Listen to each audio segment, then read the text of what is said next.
নমস্কাৰ, আজি বহুদিনৰ মূৰত এটা মিনি ব্লগ বনোৱা যাওক বুলি ভাবিলোঁ। তাকে বোলো অলপমান ভিডিঅ' কৰি থওঁ। লগতে ভাগিন ল'ৰাটোকো ক'লোঁ অলপ ভিডিঅ' কৰি দিবিচোন বুলি। তাকে ভিডিঅ' কৰি দিলে। এয়া টোপোলা ভাত বান্ধি আছে, মানে টোপোলা ভাত বনাবৰ কাৰণে চাউল বান্ধি আছে। আৰু কপাতত বান্ধিছে দেই। ওচৰৰ ভণ্টি দুজনী আৰু বাইদেউ, লগতে ভাগিন ল'ৰাটোৱে সহায় কৰি আছেহি, বান্ধি আছেহি। মানে আলহী অতিথি বহুত আহিব নহয়, তাকে বোলো জলপান হিচাপে ইয়াকে দিয়া যাব। কামৰ যিহে ধাৰাসাৰ বৰষুণ, অকণমানো ৰ'বই পৰা নাছিলোঁ। তাকে বোলো অকণমান ৰৈ আছোঁ, আলহী অতিথি আহিব বা বুলি চাই আছোঁ চোতালতে ৰৈ চাৰিওটাই কথা পাতি। এইগৰাকী হৈছে মোৰ মৰমৰ বাইদেউ দেই, ডাঙৰ বাইদেউ হয়।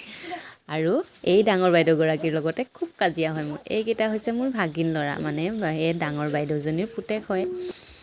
তাৰপিছতে আজি আকৌ মই ঝাল চানা বেপাৰী হৈ গ'লোঁ নহয়। মানে আমাৰ মাহঁতৰ সৰু মৰুকৈ এখন গেলামালৰ দোকান আছে, আৰু সেই গেলামালৰ দোকানী হ'বৰ কাৰণে মোক নিমন্ত্ৰণ জনালে। তাকে বোলো দোকানী হৈ থাকিলোঁ। দোকানী হোৱাৰ পৰা মানুহবোৰ কোনো আহিছে চাবকে পৰা নাই। তাকে ভিডিঅ' কৰি অকণমান চাই আছোঁ। এইবোৰ দেখিছে নহয়, কৰে যে মানুহ আহিছে, হিচাপ কৰিব পৰা নাই দেই।